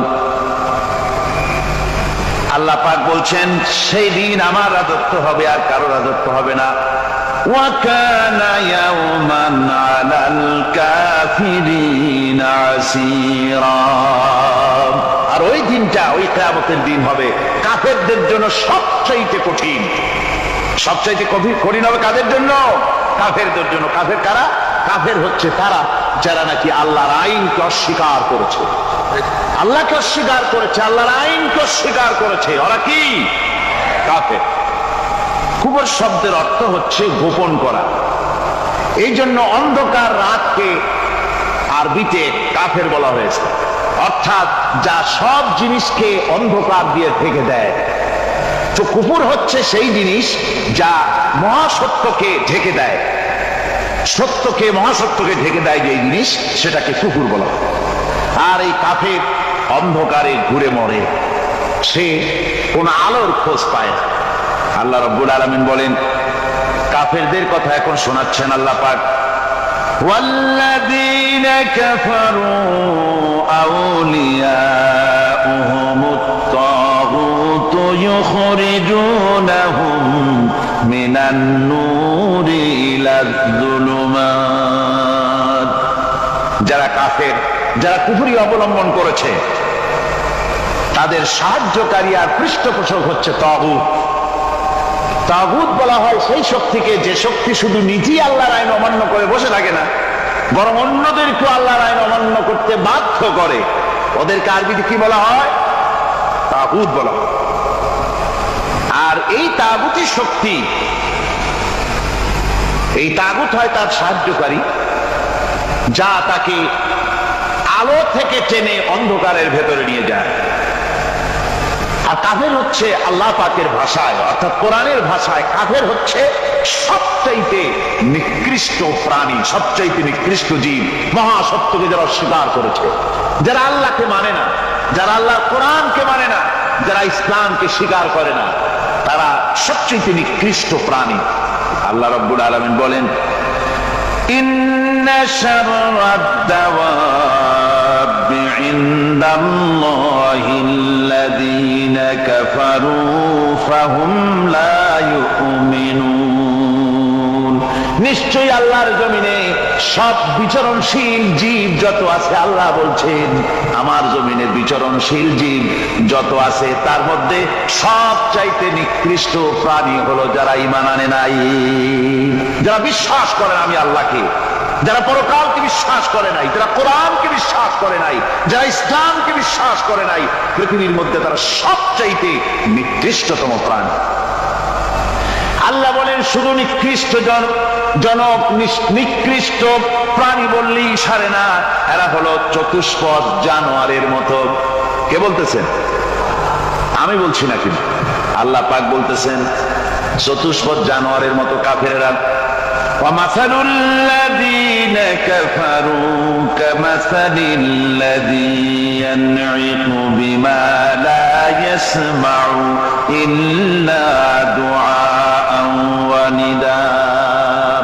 এই কাফেরদের দৃষ্টান্ত হচ্ছে সেই রাখালের মতো, যে রাখাল তার পশুদেরকে ডাকে আর ওই পশুরা একটা ডাক শোনে মাত্র, কিন্তু কি যে বলে তা তো পশুকে বোঝেন।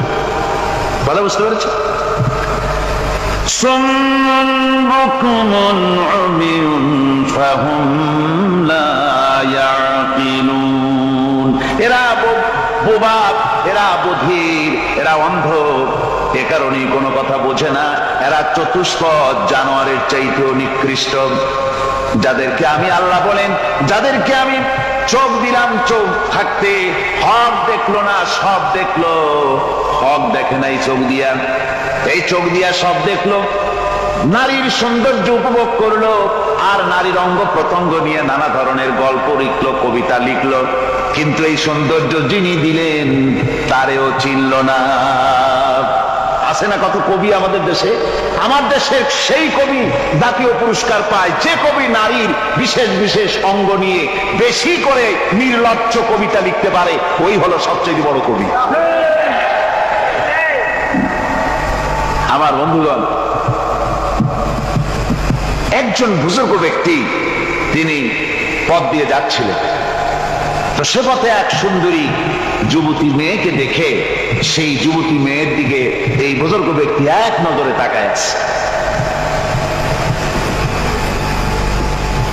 তখন এই ঘটনাটাকে কবি এভাবে লিখতেছেন সাজায়, একদা সুখদায়ক প্রমোদা বদন দর্শন করিব ঝরিল নয়ন, হেসে কহে সে রূপসী সবিস্ময় মন, কহ দেখি মহাশয় কহ কি কারণ, বিষয় বিরাগী তুমি ভুবনে প্রচার, কি হেতু জন্মিল তব মানস বিকার, সামান্য ললনা রূপ করি দর্শন, উচিত না হয় তব অশ্রু বরিশন।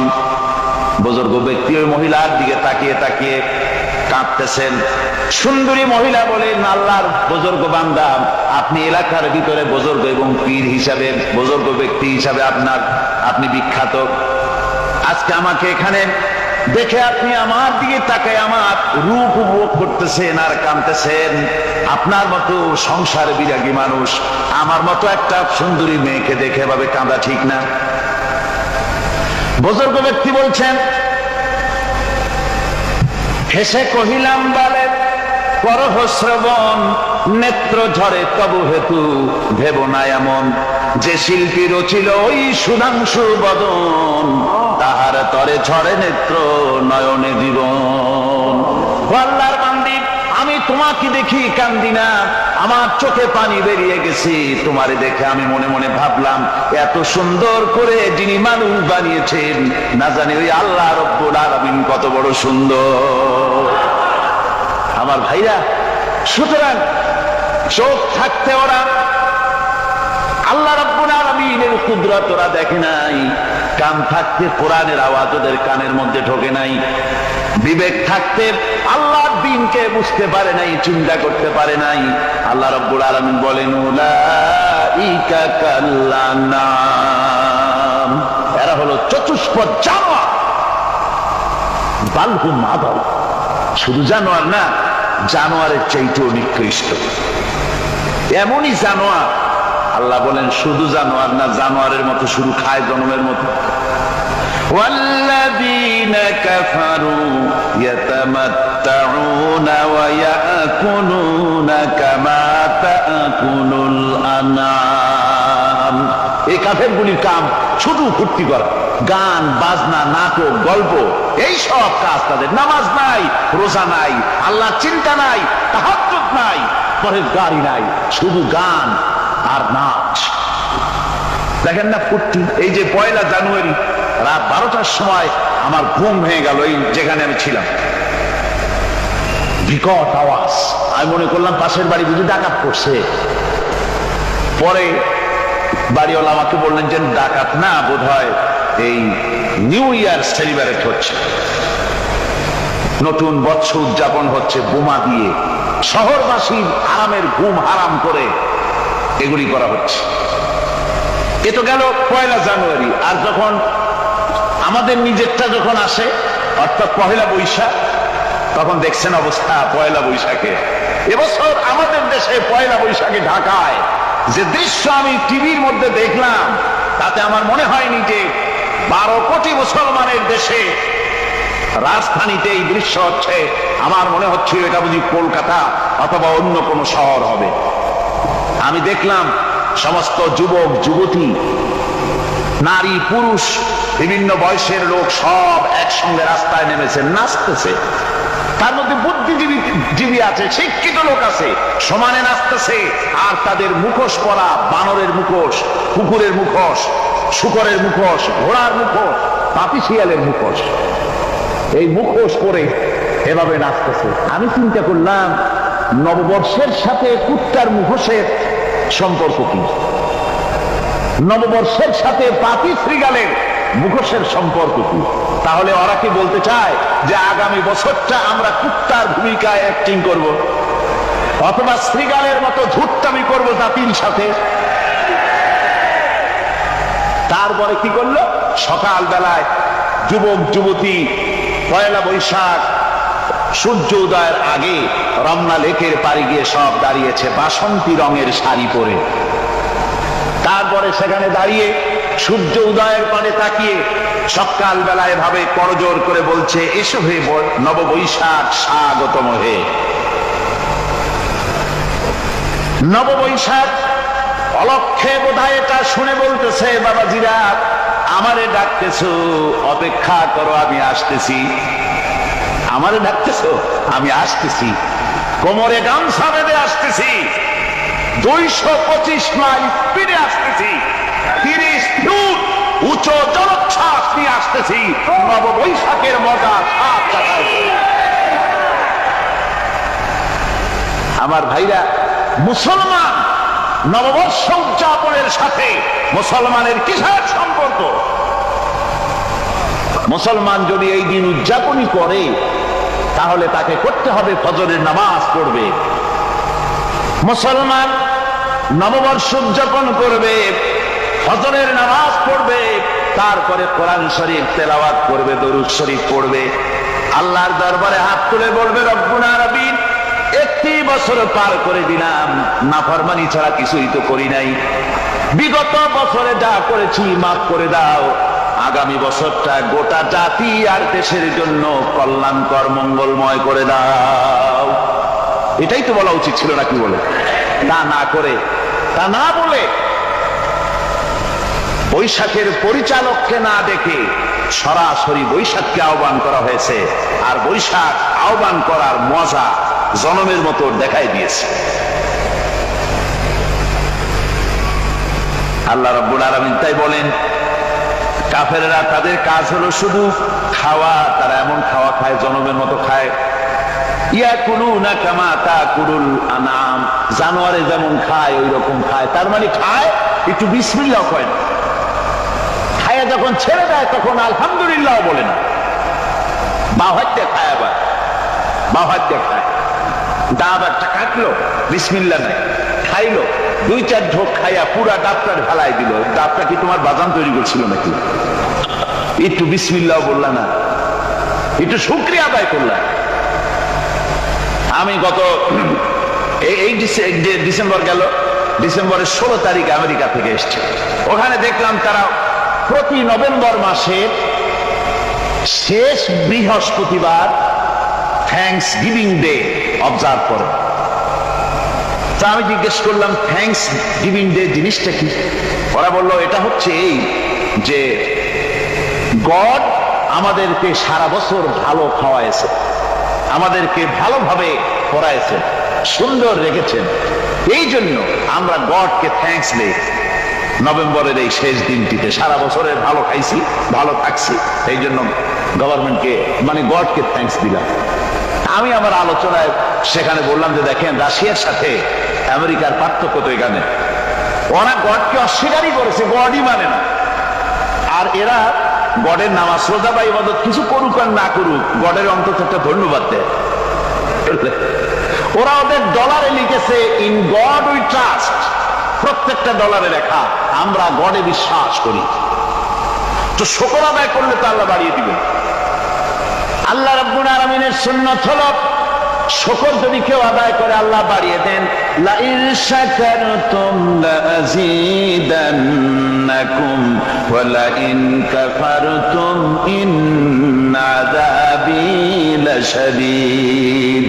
আমার নিয়ামতের শুকর যদি আদায় করো আমি বাড়ায় দেব, আর যদি নিয়ামতের শুকর আদায় না করো তাহলে মস্ত বড় শাস্তি তোমাদের জন্য রেখেছি। তো আমেরিকা শুকর আদায় করে নিজেরা খাইয়া, কিন্তু ওদের জমিন হলো বিশাল জমিন। আমি কয়েকবার গিয়েছি এবং বহু স্টেট সফর করেছি। ওদের জমিন এত ফার্টাইল, জমিনে যদি রীতিমতো তারা ফসল ফলাতো, এই ফসল সারা দুনিয়ার দরিদ্র ভূমুক্ষ জনতাকে খাওয়াইয়া বাঁচাইতে পারত, কিন্তু ওরা তা করে না। ওরা করে কি? ওরা মুনাফার হার, বাজার দর ঠিক রাখার জন্য নির্দিষ্ট পরিমাণ জমিনের ফসল ফলায়, কিন্তু জমিন এতই উর্বর ওদের মেজারমেন্ট করা, মাপ করা, হিসাব করা ফসল হয় না, ফসল হয় বেশি। তখন বাড়তি ফসলকে তারা প্রতি বছর লক্ষ লক্ষ টন আলু আর গমকে তারা সমুদ্রে নিক্ষেপ করে।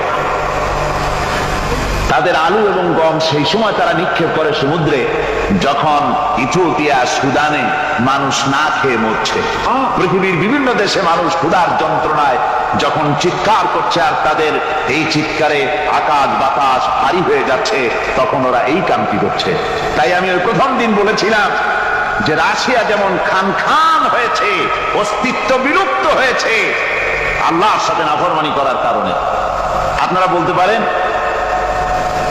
কমিউনিজম কি একটা সহজ ব্যাপার?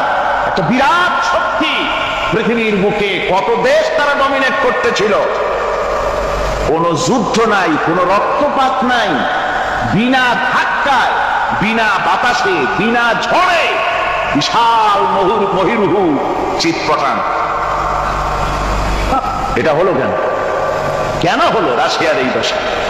আমি লালদিঘির ময়দানে বলে গেছিলাম, আমি চিন্তা করে যেটা পাইছি সেটা হচ্ছে দুনিয়ার সমস্ত মতবাদ আল্লাহকে কোনো না কোনো প্রকারে স্বীকার করে। তার কথা মানুক আর না মানুক, আছে একটা কিছু, এতটুকু বলে যে আল্লাহ আছেন বা গড আছে বা একটা কিছু আছে। কমিউনিজম, সমাজতন্ত্র হলো পৃথিবীর একমাত্র নিকৃষ্ট মতবাদ, যে মতবাদ সরাসরি আল্লাহকে অস্বীকার করেছে, বলেছে আল্লাহ নাই, দেয়ার ইজ নো গড। তারা ধর্ম কাফির বলেছে। আল্লাহ পাক তাই কোন যুদ্ধ ছাড়া, কোন মারামারি ছাড়া, কোন রক্তপাত ছাড়া এই বিশাল শক্তিকে উৎকারে উড়িয়ে দিলেন। তুলার মতো হয়ে গোটা রাশিয়া তুলার মতো হয়ে, পেঁজা তুলা, ভোনা তুলার মতো হয়ে সব উড়ে চলে গিয়েছে, অস্তিত্ব বিলুপ্ত হয়ে গিয়েছে। কিন্তু আমাদের দেশের খুচরা কমিউনিস্টরা এখনো স্বপ্ন দেখে। ওই যে কালকে বলেছি, তারা বলে কলমের খোসা এটা এখনো নষ্ট করা যাবে না, এটা এখনো চালু করা হবে, এখনো চীনে আছে, এখনো কিউবায় আছে। ওই কিউবা থেকে চীন থেকে ফিদেল কাস্ট্রোর একটু আওয়াজ শোনে, চীন থেকে মিস্টার ব্যাং না কি জানি না, ব্যাং এর আওয়াজ শুনে আর তাই মনে করে এ বুঝি সমাজতন্ত্রের বিজয়ের গান। না, চীন থেকে আর কিউবা থেকে যে আওয়াজ আজকে উঠতেছে, এই আওয়াজ সমাজতন্ত্রের বিজয়ের আওয়াজ নয়, এটা হলো সমাজতন্ত্রের মরণ যন্ত্রণার গোঙানির আওয়াজ। তাহলে মোহাম্মদ সকালবেলায় আমাকে পাইলে নির্ঘাত আক্রমণ করবে, আমারে কষ্ট দিবে, জানে না কোন শাস্তি আমাকে দেয়। ভয়ে ভয়ে ফজরের আজান হয়ে গেল, আস্তে করে সে পালায়ন করেছে, কিন্তু দামি তরবারিটা যার ব্যাডিংয়ের পাশেই কিন্তু রেখে দিয়েছে, এটা নিয়ে যেতে তার মনে নাই। আল্লাহু আকবার, আকাশ পরিষ্কার হয়ে গেল, ইহুদি অনেক দূরে চলে গেছে। আকাশ পরিষ্কার হওয়ার পরে তার মনের মধ্যে চিন্তা আসলো, আমি তো আমার তরবারি ফেলে আসছি, এই তরবারি ছাড়া তো আরব দেশে এখন চলার মতো কোনো কায়দা নাই, কি করব আমি? মোহাম্মদ পাইলে ওই তরবারি দিয়ে আমাকে আঘাত করে শাস্তি দিতে পারে, তারপরেও তো তরবারি আমার লাগবে। যাই যায়, এক কদম দুই কদম করে হাঁটতে হাঁটতে নবীর দরবারে হাজির হয়েছে। আল্লাহ নবীর বাড়িতে এসে দেখে আল্লাহর হাবিব পায়খানা করা সেই নোংরা কাপড়গুলি, ময়লা কাপড়গুলি পানি ঢেলে ঢেলে নবী মুহাম্মদ রাসূলুল্লাহ নিজেই পরিষ্কার করতে আসে। ও আল্লাহর বান্দা বান্দারা, ইহুদি দূর থেকে দাঁড়িয়ে দেখে নবী নিজ হাতে পরিষ্কার করতে আসে। আল্লাহু আকবার, এই অবস্থায় দেখলে আমাকে হয়তো হত্যাও করতে পারে, তারপরও তরবারিটা নিয়ে আমি দ্রুত বাড়িতে চলে যাওয়া। নবীজিকে ডাক দিয়ে বলে, ওগো আল্লাহর নবী মুহাম্মদ, আমি তরবারি নেওয়ার জন্য আসছি, আমার ভুল হয়ে গেছে। আল্লাহর হাবিব বলেন, না না, তোমার কোনো ভুল নাই, বরঞ্চ আমি হলাম খাতামুন নাবিয়িন রাহমাতুল লিল আলামিন। তোমাকে খেদমত করার প্রয়োজন ছিল, যেই পরিমাণ সেবা আর মেহমানদারে তোমার করার দরকার ছিল, আমি সেইটা করতে পারি নাই। ওরে আল্লাহর বান্দা ইহুদি, তুমি কষ্ট নিও না। নবীজি উল্টা তার হাতের মধ্যে হাত লাগিয়ে দিয়ে বলে, তুমি কষ্ট পেয়েছো আমার মেহমান হয়ে, আমি মেজবান হয়ে তোমাকে যথারীতি খেদমত দিতে পারি নাই, তুমি মেহেরবানি করে আমাকে মাফ করে দাও। চিৎকার দিয়ে বলুন সুবহানাল্লাহ। আল্লাহর হাবিব আমার এমন কথা বলার কারণে ইহুদির মনটা সঙ্গে সঙ্গে নরম হয়ে যায়, বিগলিত হয়ে যায়। ইহুদি ডাক দিয়ে বলে, মুহাম্মদ, আমি তোমাকে কিনা কষ্ট দিলাম, তোমার বাড়ির মেহমান, তোমার বাড়ির সদস্যদেরকে না খাইয়ে রাখলাম, উপোস রাখলাম, পায়খানা পেশাব করে কাপড় চোপড় নষ্ট করলাম, তাও তুমি যখন আমার কাছে ক্ষমা চাও, আমার বোঝা হয়ে গেছে, তুমি খাতামুন নাবিয়িন রাহমাতুল লিল আলামিন, তোমার পরে কোনো নবী আর হতে পারে না, তোমার মতো আখলাক আদর্শবানওয়ালা আর কেউ হতে পারে না, তুমি সত্যিকারে আল্লাহর পয়গম্বর, আল্লাহর রাসূল, আল্লাহর নবী। ও মুহাম্মদ, আমি আর দেরি করতে চাই না, তোমার সুন্দর আখলাক আদর্শ দেখে আমি অনুপ্রাণিত হয়ে গেছি, আমি আসক্ত হয়ে গেছি।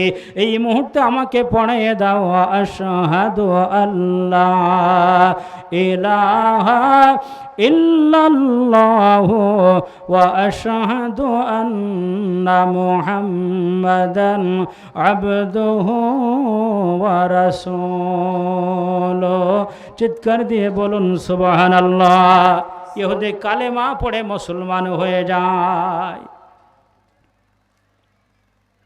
আল্লাহর বান্দা বান্দারা, আল্লাহর হাবিব সাল্লাল্লাহু আলাইহি সাল্লাম আমরা তাকিয়ে দেখি নাই, কিন্তু আল্লাহ রাব্বুল আলামিন রহমাতুল লিল আলামিন বানিয়ে পাঠিয়েছেন। সেই নবী মুহাম্মদের সুপারিশ যদি আমরা পেতে চাই, তাহলে আল্লাহর নবী যেই কথা বলেছেন, আলাইকুম বিসুন্নতি ওয়া সুন্নাতিল খুলাফাইর রাশিদিন আল মাহদিয়িন, হে আমার উম্মতেরা, তোমরা আল্লাহর হুকুম মেনে চলবে আর তোমাদের হায়াতের মধ্যে তোমরা আমার সুন্নাতগুলি মেনে চলবে। আর কি করবে? তোমরা খুলাফায়ে রাশিদিন যারা সত্যের উপরে প্রতিষ্ঠিত যারা, তাদের ও সুন্নাতগুলি তোমরা মেনে চলবে। নবী মুহাম্মদুর রাসূলুল্লাহ সাল্লাল্লাহু আলাইহি ওয়াসাল্লাম আমাদের জন্যে যে আদর্শ রেখে গেছেন সেইটা যদি ফলো করতে পারে, আল্লাহর নবী বলেন, মান আহাব্বা সুন্নতি ফাকাদ আহাব্বানি, যে ব্যক্তি আমার সুন্নাত আমার আদর্শকে মহব্বত করবে সে কেমন জানো, স্বয়ং আমি নবীকেই মহব্বত করল। ওমান আহাব্বানি কানা মাই ফিল জান্নাহ, আর যে আমাকে ভালোবাসবে মহব্বত করবে আমি নবীর সঙ্গে তার জান্নাত হয়ে যাবে। পাইলে নিরালাই গো নবী, পাইলে নিরালাই, পড়ুন আমার সঙ্গে, নবীর মহব্বতে, পাইলে নিরালাই গো নবী, পাইলে নিরালাই, পাইলে নিরালাই গো নবী, পাইলে নিরালাই।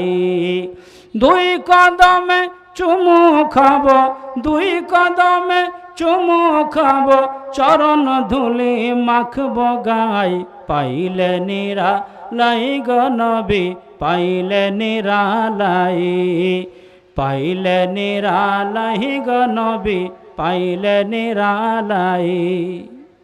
দয়াল নবী কত দূরে,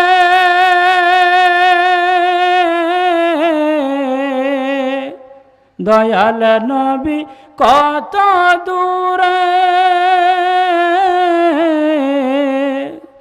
লোহিত সাগরের তীরে, লোহিত সাগরের তীরে, মদিনারি সোনার ঘরে, মদিনারি সোনার ঘরে আসেন তিনি সর্বদাই, পাইলে নিরালাই গো নবী, পাইলে নিরালাই, পাইলে নিরালাই গো নবী, পাইলে নিরালাই। উম্মতি উম্মতি বলে কাঁদলেন নবী জীবন ভরে, উম্মতি উম্মতি বলে কাঁদলেন নবী জীবন ভরে। এখনো কান্দেন নবী, এখনো কান্দেন নবী, পাপী উম্মতের মায়ায়, পাইলে নিরালাই গো নবী, পাইলে নিরালাই, পাইলে নিরালাই গো নবী, পাইলে নিরালাই। দুই কদমে চুমু খাব, দুই কদমে চুমু খাব, চরণ ধুলি মাখব গাই, পাইলে নিরালাই গো নবী, পাইলে নিরালাই। কষ্ট হয় নাকি? কান্দে আমি বাংলায় বসে, দাও গো দেখা স্বপ্নে এসে, কান্দে আমি বাংলায় বসে, দাও গো দেখা স্বপ্নে এসে, কান্দে একা বসে বসে, কান্দে একা বসে বসে, আপনাকে